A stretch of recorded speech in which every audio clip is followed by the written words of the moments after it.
fazendo em cada uma das quase 6 mil cidades brasileiras. Portanto, ninguém que votou na gente pode dizer que não tem informação, porque vocês têm celular, vocês comunicam Brasil e vocês vão saber cada coisa que está acontecendo nesse país, porque eu votei mais uma vez para provar para a elite desse país que outra vez um metalúrgico vai consertar o país que eles quase estragaram. Mas a política não termina aqui. Eu quero reconhecer na frente de vocês o trabalho extraordinário que o Alckmin faz como vice e como ministro da Indústria e Comércio. E quero reconhecer que ele tem prestado um trabalho extraordinário. Eu, de vez em quando, eu fico pensando que Deus é muito generoso comigo de colocar um companheiro como o Alckmin para trabalhar junto comigo, porque ele tem experiência, tem decência e está comprometido com a nossa causa. Eu quero dizer para vocês que esse homem aqui tem o cargo mais difícil do governo, que é o cargo de conversar com 513 deputados e 81 senadores. E todo dia você vê uma crítica a ele, mas a crítica é pelas coisas boas que ele faz para o governo, não é pelas coisas ruins. Então o Padilha é um ministro muito especial na nossa vida.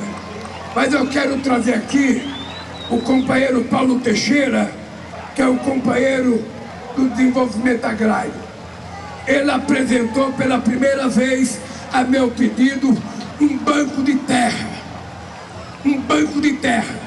Porque eu quero oferecer para o Sem Terra, quero oferecer para CONTAG, quero oferecer para FETRAF, para todo mundo que quer reforma agrária, que não precisa mais invadir terra, porque nós temos uma prateleira de terra para que as pessoas possam escolher para ir trabalhar.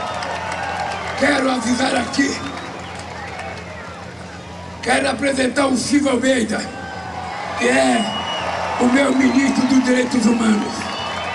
Ele, além de outras qualidades, ele é muito importante porque ele é filho de um goleiro do nosso Corinthians, o Barbosinha, que jogou na década de 60 e está prestando um trabalho extraordinário.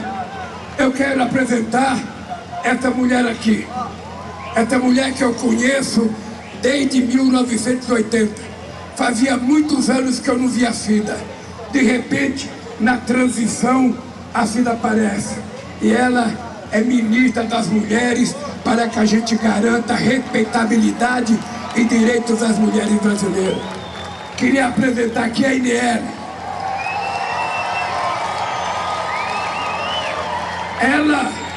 Ela tem muitas qualidades pessoais, além de ser filho de quem ela tem uma irmã chamada Marielle, que foi assassinada injustamente, e ela é a minha ministra da Igualdade Social, da Igualdade Racial. Ela disse que foi jogadora de vôlei, mas eu não vi ela sacar nenhuma bola até agora. Vamos ver se ela joga mesmo. Quem mais falta aí de ministro? O Márcio Macedo é de Sergipe e é o ministro-chefe da Secretaria-Geral da Presidência da República. Ele é responsável pelo movimento social brasileiro. Não pense que vai ficar assim. Vocês sabem que ontem eu conversei com ele sobre esse ato e eu disse para ele: ô Márcio, o ato está mal convocado. O ato está mal convocado. Nós não fizemos o esforço necessário para levar a quantidade de gente que era preciso levar. Mas de qualquer forma, eu estou acostumado a falar com 1000, com 1 milhão, mas também, se for necessário, eu falo apenas com uma senhora maravilhosa que está ali na minha frente para conversar. A segunda coisa que eu quero apresentar é o companheiro Fufuca, jovem médico do Maranhão, que é ministro do esporte e que vai levar a delegação brasileira para Paris para trazer muitas medalhas de ouro. É importante vocês saberem que grande parte dos atletas que ganham medalha de ouro recebe do governo uma coisa chamada Bolsa Atleta, que a gente paga desde o primeiro mandato. E tem um monte de atleta que não tem patrocínio. Se não é a bolsa do governo, nem tênis essas pessoas não podem comprar. Por isso o Fufuquinha vai nos representar. O Marinho eu não vou apresentar. Agora eu quero apresentar um companheiro que não é ministro, mas que está aqui, companheiro Boulos.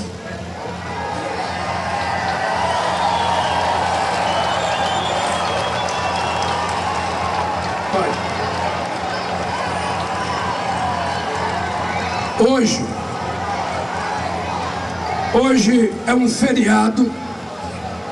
Eu resolvi dedicar esse dia do feriado para vir a São Paulo, participar desse 1º de maio e dizer as boas novas para vocês.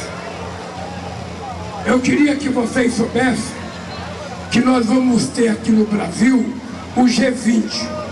O G20 é o encontro de todas as economias, das 20 economias mais fortes do mundo.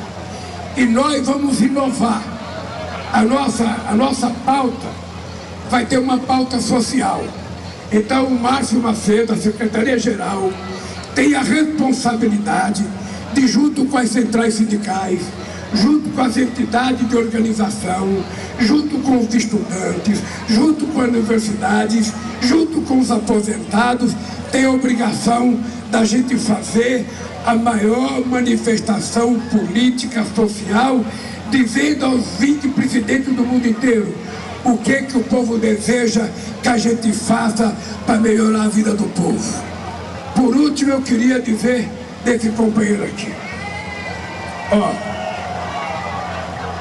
Eu só queria dizer para vocês o seguinte. Esse rapaz, esse jovem, ele está disputando uma verdadeira guerra aqui em São Paulo. Ele está disputando com o nosso adversário nacional, ele está disputando contra o nosso adversário estadual, ele está disputando contra o nosso adversário municipal. Então ele está enfrentando 3 adversários. E por isso eu quero dizer para vocês, ninguém derrotará esse moço aqui se vocês votarem no Boulos para prefeito de São Paulo nas próximas eleições. E eu vou fazer um apelo. Cada pessoa que votou no Lula em 89, em 94, em 98, em 2006, em 2010, em 2018, em 2022, tem que votar no Boulos para prefeito de São Paulo. Por último, companheiros e companheiras, eu quero dizer para vocês que nós acabamos de anunciar mais 100 escolas técnicas nesse país, mais 100 institutos federais. Vai ter um no Jardim Tiradentes, vai ter uma faculdade da Zona Leste, vai ter um em Mauá, vai ter um em Diadema, vai ter um em Osasco, vai ter um em Carapicuíba, vai ter um em Cutia e vai ter um no Jardim Ângeles em São Paulo. Porque a gente quer levar as escolas para perto do pobre. Mas eu queria contar uma coisa que nós fizemos esses dias para os filhos de vocês e para os netos de vocês. Presta atenção que é uma coisa muito sagrada. Nós descobrimos que o ano passado quase 500 mil crianças de 14 anos adiante desistiram do ensino médio porque tinha que fazer trabalho para ajudar o pai e a mãe. E nós então resolvemos tomar uma decisão. Um país que permite que o jovem de 14, 15, 16 anos desista do estudo porque tem que trabalhar. Tá aí, a gente acompanha aqui trecho da manifestação do presidente Lula nesse Dia do Trabalho, em um ato das centrais sindicais, um evento que reúne diversos ministros. O presidente Lula foi apresentando ali ministro a ministro, inclusive a presença do vice-presidente da República. No final fez um aceno ali de natureza política ao Guilherme Boulos, que estava no palco, falou inclusive para as pessoas, aqueles que votaram nele, para se lembrar também de Guilherme Boulos, que é pré-candidato à Prefeitura de São Paulo. Naturalmente isso aí vai gerar muita discussão, muito debate, se é possível ou se não é possível, enfim, todo mundo acompanhando esse discurso do presidente Lula a respeito do Dia do Trabalho. Mônica Rosenberg. Boa tarde, Koba. Boa tarde a todos vocês que nos acompanham. Hoje, Dia do Trabalho. E bastante interessante essa fala que nós vimos. Não ouvimos o discurso inteiro, mas o que nós ouvimos foi o presidente apresentando todos os seus companheiros, todos os ministros. O companheiro Alckmin, né? Que é muito irônico a gente ver ele apresentando o companheiro Alckmin. Só 2 mulheres, ele só apresentou 2 ministras mulheres, uma da pasta da mulher e uma da pasta do combate à ministra da Igualdade Racial. Quer dizer assim, as pastas quentes, os homens estão todos ali. O ministro Silvio Almeida, uma pessoa admirável, que tanta gente gosta, a maior qualidade que foi apresentada a ele ser filho de goleiro, é realmente muito triste que se reduziu a isso. Agora, interessante ver o presidente falar de transparência, ver o presidente falar da importância do G20, ver o presidente falar de que o cargo mais difícil, o ministro que tem o cargo mais difícil é justamente o de falar com o Congresso, assim, conceitos extremamente liberais. Transparência para nós é fundamental. Ele pediu para parar as invasões de terra, não invadam as terras. Essa história de terra na prateleira é difícil de entender, mas pediu que parem com as invasões. Então, assim, parece que alguns conceitos liberais, alguns valores fundamentais estão começando a aparecer. Tem coisa positiva aí nesse discurso. Leandro Ferreira, quero te ouvir também. Aliás, bota na aberta aqui, Dada, porque eu não apresentei os meus colegas, nós já começamos falando ali, acompanhando o discurso do presidente Lula. Conosco hoje no Linha de Frente, a Mônica, que já falou com vocês, o nosso querido Sérgio Zagarino, Rafael Macris e também Leandro Ferreira. Uma boa tarde a todos vocês, já acompanhamos um trecho. Eu quero te ouvir, Leandro Ferreira, a respeito do que falava ali o presidente Lula nesse 1º de maio. Boa tarde, Koba. Boa tarde aos colegas, Macris, Zagarini, a companheira Mônica. Não e faça ela isso. elogiou ali o discurso do presidente Lula. Achei que ela ficaria confortável com ser chamada de companheira Mônica. Pelo contrário, eu fico feliz de ver que há luz no fim do túnel, mas não é longe de ser um elogio. Quero saudar aqui a oportunidade de estar com vocês nesse 1º de maio, que é o feriado do Dia do Trabalhador. A gente muitas vezes fala do trabalho, mas é do trabalhador, é uma data importante. O pessoal está ali nas centrais sindicais reunidas lá na Arena Corinthians, talvez por isso a menção ao goleiro pai do ministro Silvio de Almeida, que foi goleiro do Corinthians. Então, acho que faz muito sentido que a gente valorize, né, a discussão sobre o trabalhador nessa data de hoje. E não só aqueles que estão ali sindicalizados, todos os trabalhadores, todas as trabalhadoras. Né, acho que é uma oportunidade para a gente refletir sobre os rumos da economia do país. Essa data, de fato, tem uma importância muito grande. Espero que, bem unidos, façamos uma bela avaliação de como evoluir no caminho assim, que temos pela frente. Né? Acho que tem alguns assuntos em pauta, os do Congresso são alguns deles, né? Mas tem outros que, inclusive, as centrais sindicais, como o próprio MST fez no Abril Vermelho, né? Não deixam de cobrar o governo apenas porque tem com o governo uma relação política que antecede as eleições. Então eu tenho visto cobrança, e as matérias na imprensa têm demonstrado isso, por parte das centrais sindicais, de avanços nas pautas que interessam aos trabalhadores, né, para que o governo seja mais atencioso com isso, né, e possa, de fato, fazer prevalecer aquilo que foi eleito para prevalecer, apesar da dificuldade do Congresso. Ainda que o Congresso tenha o seu papel. Eu acho que está certo que o Congresso estabeleça alguns limites aos demais poderes. A gente está numa república para isso mesmo, com checks and balances, equilíbrio entre os poderes, né? Esperamos que, na medida daquilo que é competência de cada um, isso possa ser feito com respeito às instituições, né? E preservando a capacidade e a função de cada um deles. Rafa, é um prazer estar aqui com você hoje. O prazer é todo nosso, meus amigos. O prazer é todo nosso. Aqui uma mesa de amigos nesse Dia do Trabalho, trabalhando, né, Rafael Macris? Já que estamos falando sobre o Dia do Trabalho, Macris, na sua visão, qual é a situação do trabalhador brasileiro hoje? É boa?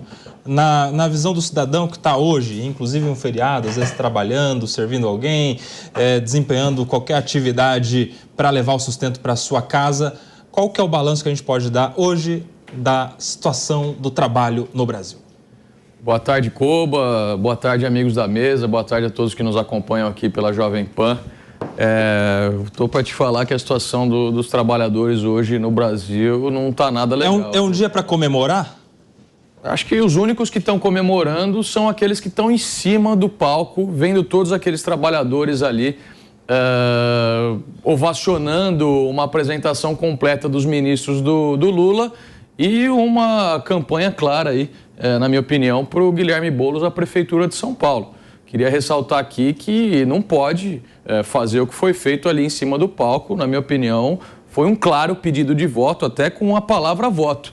Que hoje em dia os pré-candidatos tentam tomar cuidado, dizer que eu preciso do seu apoio, eu queria pedir o apoio para aquele meu amigo, aquele meu pré-candidato, aquele colega. Não, o pedido foi de voto. Então eu não sei quais vão ser as repercussões a respeito disso, mas com certeza o pessoal vai ficar atento aí com relação a isso. Com relação aos trabalhadores que lá estão, Nelson Kobayashi, na minha opinião, eles vêm sofrendo derrotas aí durante esse começo do governo federal que está aí. Foi colocado aqui sobre a questão do MST, nem o MST o governo está conseguindo atender. Só agora, em abril, foram mais de 30 invasões de terra que aconteceram nesse mês. Foi colocado aqui pelo nosso colega, que é uma forma de dialogar com o governo, como uma forma de fazer pressão, mas, na minha opinião, é uma forma errada. Existem outras maneiras de você pressionar o governo por mais terra, por avanços com relação à questão da reforma agrária e não invadindo terras. Você pode listar algum? Por outro lado, posso concluir? Claro. Por outro lado, a gente tem a questão que ele colocou lá, o presidente, que foi o ministro mais exaltado, foi o ministro das Relações Institucionais, o Padilha. Por que ele foi exaltado? Porque só no ano passado foram quase 50 bilhões de reais em emendas. E você olha por outro lado, por exemplo, com relação aos professores que lá estão ovacionando os petistas ali em cima do palco, a gente teve um corte de mais de 300 milhões de reais no orçamento da educação. Hoje a gente tem quase 38 universidades e institutos federais em greve, reivindicando aumentos de salário, que o presidente não está conseguindo atender. Enfim, são vários problemas que os trabalhadores vêm enfrentando com relação a essa gestão, mas o que a gente vê, infelizmente, acaba sendo um fanatismo político, pessoas lá em busca do pão e circo de shows que vão ter hoje no evento de campanha, na minha opinião, para o candidato petista e psolista para a eleição municipal aqui em São Paulo, mas concreto mesmo para o trabalhador, a gente infelizmente só acabou vendo quase que R$100 de aumento do salário mínimo nesses 2 anos, que nem a inflação acumulada dos últimos tempos aí, Koba. Sérgio Zagarino, boa tarde, meu amigo. Boa tarde, Koba. Boa tarde a você, ouvinte, telespectador. É um prazer participar de uma mesa tão grande de pessoas com um debate muito importante.